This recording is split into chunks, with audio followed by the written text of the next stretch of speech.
Plus de 500 organisations non gouvernementales œuvrant dans les domaines des droits de l'homme à travers tous les pays ainsi que la Commission nationale des droits de l'homme ont pris part à cette activité organisée par le ministère de Justice.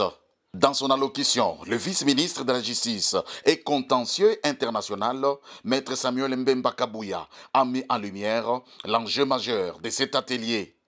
Il s'inscrit dans le cadre des préparatifs pour le procès de la RDC contre les Rwandais devant la Cour africaine des droits de l'homme et des peuples, dont l'audience est fixée au 12 février prochain à Arusha, en Tanzanie. Pour faire face à cette situation, le président de la République, chef de l'État, Félix Antoine Tshisekedi Tshilombo, a mis en place plusieurs fronts, dont le front militaire, le front diplomatique, mais aussi le front de justice internationale.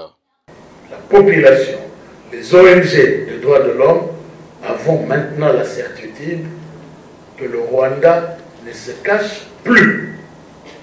Et dans le cadre du procès qui va s'ouvrir le 12 février 2025, nous, ministère de la Justice, nous avons jugé bon d'impliquer la Commission nationale des droits de l'homme. Que vous puissiez travailler avec nous à la collecte de preuves, selon les modalités qui seront indiquées tout à l'heure. Travailler avec nous dans la dénonciation à travers les moyens traditionnels que vous avez toujours eus. Le vice-ministre a également exprimé avec fermeté que le Rwanda et Paul Kagame, auteurs de l'agression dans l'est de la RDC, devront un jour répondre de leurs actes, rappelant la détermination de la RDC à défendre les droits de ses citoyens et à rassurer la paix dans la région. Le pays est agressé, le prétexte des rébellions n'existe plus et c'est d'ailleurs la raison pour laquelle nous saisissons cette occasion pour dire que tôt ou tard, Paul Kagame et le Rwanda vont payer les crimes imprescriptibles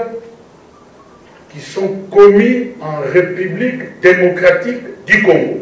Cet atelier qui a connu la participation distinguée du professeur Sylvain Loumou, juge à la Cour constitutionnelle, et de Paul Sapou, président de la CNDH, marque une étape cruciale dans la mobilisation des acteurs des droits de l'homme et des institutions nationales pour appuyer ces procès historiques.